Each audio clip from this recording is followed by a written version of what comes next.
Hoy vamos a conversar un rato con Pablo Notario. Bienvenido a Paréntesis. Muy buenas. Muchísimas gracias por atendernos y además tienes una historia que es de lo más interesante porque tú empezaste estudiando ingeniería. Así es, sí.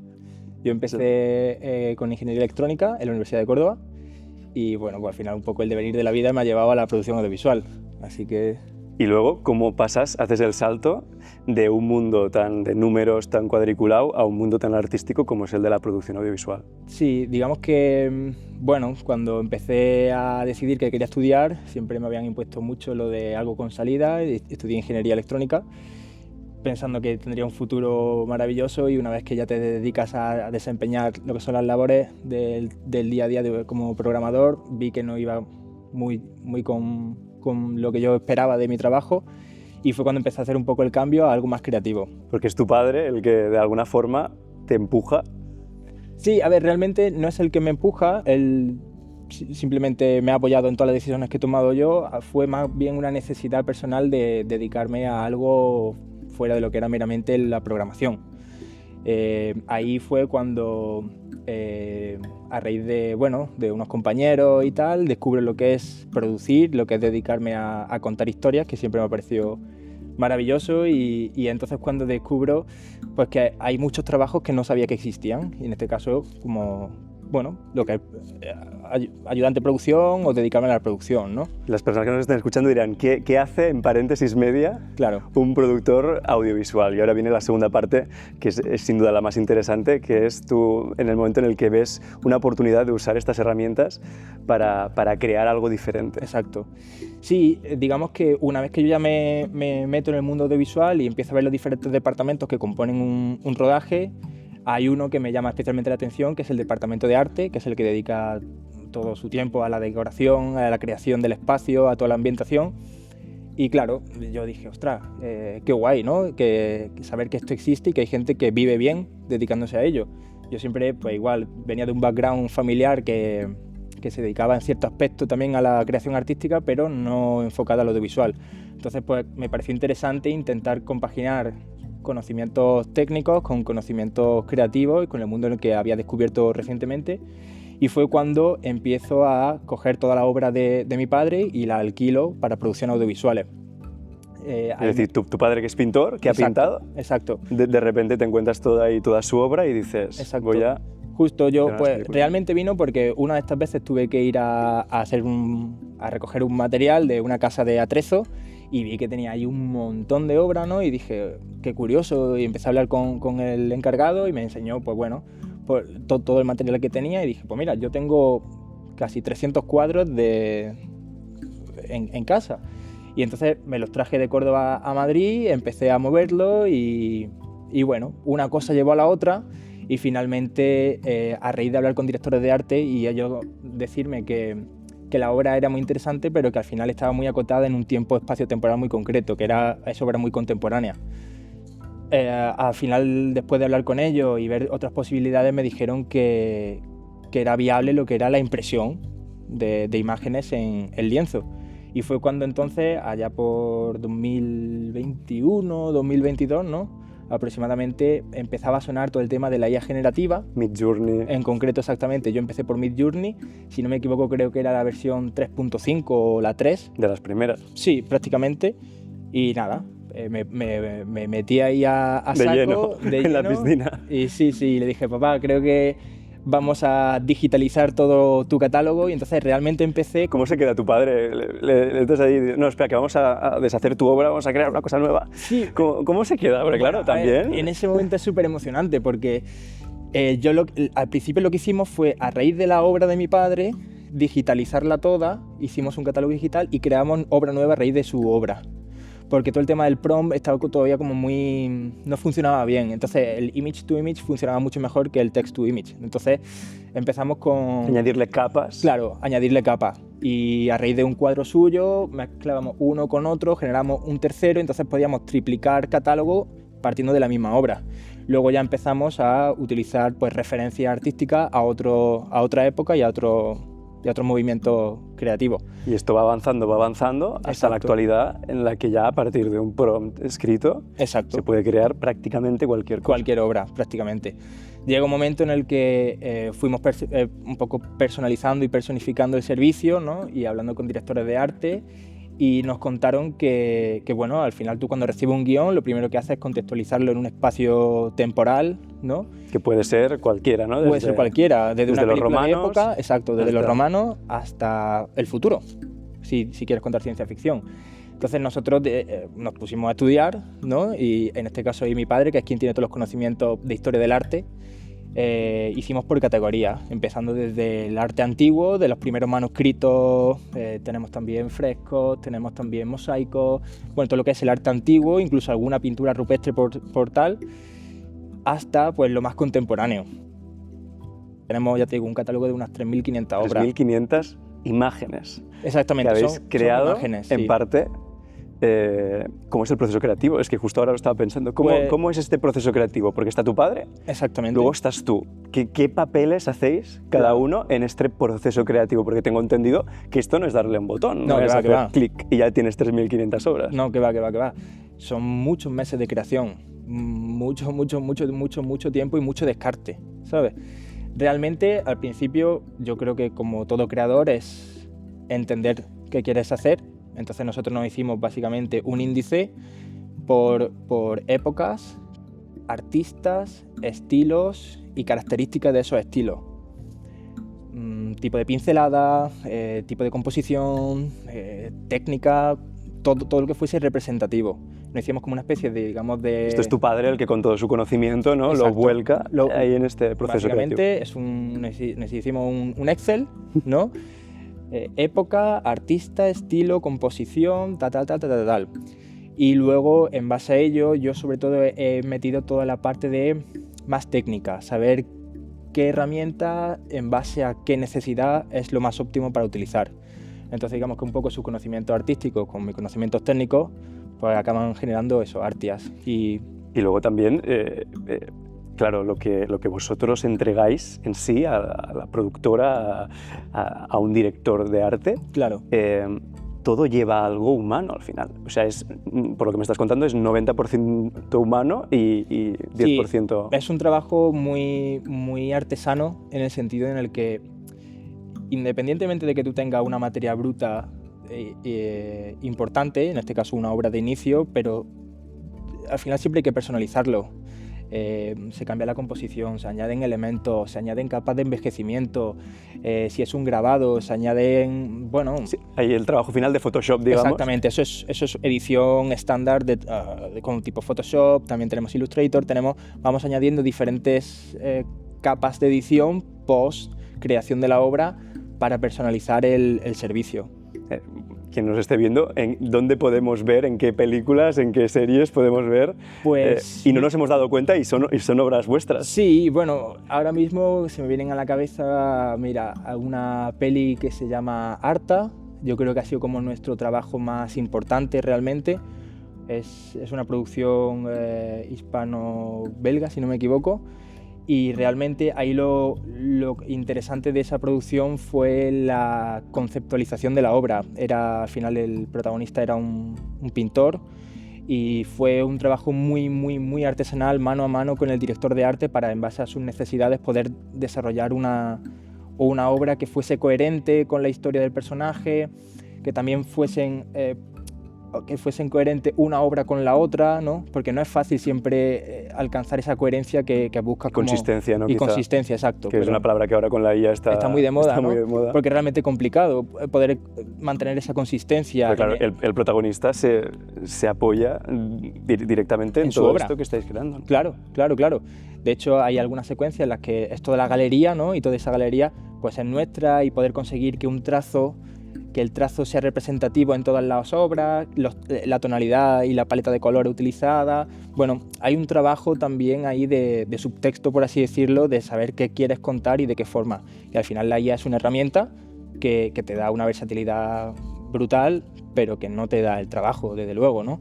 Hay mucho trabajo de investigación también. Hemos hablado de Midjourney. ¿Estáis usando Midjourney ahora o usáis diferentes aplicaciones? A mí personalmente me gusta mucho Midjourney. Sí que la trabajamos bastante. Ya teníamos la versión alfa cuando salió. Entonces sí hemos tenido ahí siempre una pequeña delantera. Empezamos primero con el servidor de Discord y luego empezamos con la versión alfa. Y ahora con todo el tema de la edición in situ que tiene, me parece súper buena herramienta, ¿no? También dependiendo un poco de la plataforma que solicite esta producción, y entiendo que según acuerdos internos que tengan, ¿no?, pues utilizamos una herramienta u otra. Por ejemplo, en este caso, si queremos trabajar con Netflix, generalmente trabajamos con Adobe Firefly. Me entiendo que es porque... Es curioso. O sea, que hay exclusiones entre las plataformas. Sí, yo creo que es más que nada una cuestión de derecho y de legalidad, ¿no? Es uno de los grandes incógnitas en todo este mundo que va surgiendo a día de hoy, y que no es fácil ir sentando cátedra, claro. Eso te iba a decir, porque claro, te puede venir alguien y reclamar que esa obra... Claro, aquí entra... ¿Cómo funciona esto? Exacto, aquí entra un poco el decir, vale, ¿quién es el ente creador? Si tú, autor del prompt, o el propio modelo, o es la unión de ambos, ¿no? Pero en vuestro caso, además, existe toda esta conceptualización previa que haces con tu padre. Exacto. Y luego la edición final, que le añades capas que son puramente humanas. Sí, o sea, que al final es un sándwich de humano y ya... Máquina, humano de nuevo, máquina de nuevo y humano de nuevo. Exacto. Y luego ese archivo se imprime, y en la mayoría de los casos siempre se retoca algo in situ en el propio set de rodaje, ¿no? Pues para darle textura, para darle algún tipo de barniz para envejecer la obra. En fin, al final es como no partir de un folio en blanco. Claro. Nosotros damos el recurso, ¿no?, para que luego el decorador o el pintor que esté en ese momento en el set de rodaje pues pueda acabar de retocar y ganen pues tiempo de actuación, abaratan costes, y luego también, sobre todo, y yo creo que el valor más importante que en este caso aportamos como Artias es la exclusividad. Al final hay un stock muy limitado de cuadros en el circuito audiovisual. Entonces la misma obra se repetía en diferentes producciones audiovisuales. La podías ver en la casa de un protagonista de una serie... que luego en la cocina del otro, que luego en el restaurante de la... Sí, te tenías que fijar, o sea, tenías que tener también este ojo crítico de decir... No, tú como público seguramente no lo sepas, pero si te dedicas al medio, estás continuamente viendo decorados, ¿no? Y saber que tu decorado es común al resto, pues parece como que le quita valor, y entonces todo el mundo busca esa personalización para tener mayor capacidad de difusión dentro de ese medio, los profesionales. Entonces, al final, una de nuestras máximas es siempre que cada set, cada decorado tiene sus obras. En el momento en el que tú adquieres una obra, la sacamos automáticamente de la web, entonces ya no se puede volver a comprar. Entonces damos esa exclusividad de que cada pared y cada set de rodaje tiene una obra pensada y hecha exclusivamente para ese set de rodaje. ¿Y cómo se mantiene un catálogo de 3.000 y pico referencias? Bueno, primero, que cada temporada creáis, o sea que... Sí. ¿Va como por temporadas? Sí, generalmente un poco también, porque además de esto pues yo me dedico personalmente a la producción audiovisual, entonces es difícil compaginar una cosa con otra, ¿no? Y cuando intento sacar siempre un mínimo de 1 mes, 2 meses al año para rehacer el catálogo, reactualizar todo lo que sería la obra, ver necesidades. Por ejemplo, lo último que añadimos fueron recursos constructivos. Por ejemplo, ahora se nos ocurrió también añadir texturas. Teníamos ahora pues papel pintado, tenemos también mármol, tenemos también piedra caliza. Al final son recursos que luego, según cada director de arte, hay gente que lo imprime en un vinilo y te lo pone de fondo, o hay termosellados que funcionan muy bien para dar texturas de piedra. Al final hay muchas formas. Nosotros digamos que damos el recurso gráfico para que luego tú como creador lo adhieras a tu set de rodaje de la forma más eficiente, claro. Luego también me has explicado que tenéis automatizaciones ya para la propia elaboración, ¿no?, de las etiquetas de tal en la página web, ¿no? Claro, al final es curioso, pero realmente lo más costoso en tiempo de nuestro catálogo, casi más que crear la obra, es categorizar esa obra. Porque luego hay que categorizar por colores, por filtro, por época, por atributos. Para que los directores fácilmente puedan encontrar lo que necesitan. En la web, exacto. Luego una descripción, luego ya sabemos cómo va todo el tema del SEO, ¿no? Poder posicionar la web y tal. Entonces eso me llevaba un mínimo de 1 hora, 1 hora y media casi por obra. Y pues bueno, al final aquí también entra muy bien la IA para entender y leer lo que es la obra y ayudarnos a categorizar. Entonces, al final una automatización interna que fue de las primeras que hicimos, para que directamente tú le pasas un grupo de imágenes, ¿no? Y ya te las categoriza, te genera los filtros, te genera descripciones directamente para que con un CSV lo exportes y lo subas a la web y ya ahorra muchísimo tiempo, ¿no? No sería viable de otra forma tener un catálogo de 3.000 obras. Manualmente sería imposible. Imposible. Y luego también habrá gente seguramente que estará pensando en emprender. Estará diciendo, mira, he visto esta herramienta que creo que puede solucionar este problema, he visto esta otra. ¿Qué le dirías a esta gente que, como tú hace un tiempo, vio esta ventana de oportunidad y dijo, bueno, es que estoy viendo que hay aquí un mercado de obras de arte para el audiovisual? ¿Qué le dirías? Pues mira, yo lo que digo a todo el mundo, yo lo que siempre me gusta decir es que empieces jugando. Creo que no hay mejor forma de entender cómo funciona una tecnología que saber sus límites. Y creo que no hay forma mejor de empezar a trabajar con ella que primero divirtiéndote con ella. Entonces creo que yo soy partidario de que empiece todo el mundo jugando y trasteando como si fuese un niño pequeño. Porque realmente a mí hay muchas cosas que me parecen divertidas, luego hay otras que me parecen absurdas, ¿no? Es importante entender y delimitar hasta dónde llega esa herramienta, que no deja de ser una herramienta, y que no es magia, ¿no? Y yo creo que para eso es importante jugar. Entonces, una vez que tú juegues, luego yo intentaría decir, vale, dentro de un sector, sea cual sea, porque al final lo guay de esto es que es completamente extrapolable a cualquier sector. Totalmente. ¿Qué sector conoces? ¿Qué es la hostelería? Venga, vamos a ver en la hostelería. Desgrana todo el proceso que haya dentro de la hostelería y trata de identificar, por un lado, qué acción es repetitiva. Eso creo que es fácilmente automatizable. Si quieres tirar por automatización, si luego quieres dedicarte a la creación artística o a algo más creativo, ya es otra historia, ¿no? Yo en este caso tuve la suerte, o por así decirlo, de ver el nicho de cuadros de atrezo, ¿sabes? Pero fue a base de tener conocimientos de arte, tener conocimientos de producción audiovisual y tener conocimientos técnicos. Entonces ahí en ese triángulo encuentras la IA como solución a un problema que hay. Yo creo que es identificar un problema, sea el sector en el que sea, y tratar de desgranar su proceso y ver dentro de ese proceso dónde puedes incluir esa IA.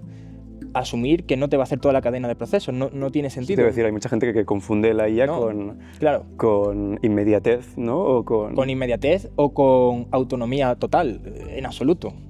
Tienes que estar todo el rato guiándole, ¿sabes? Y diciendo, no, por aquí, ve por aquí, haz esto, o ¿qué te parece si esto, lo otro?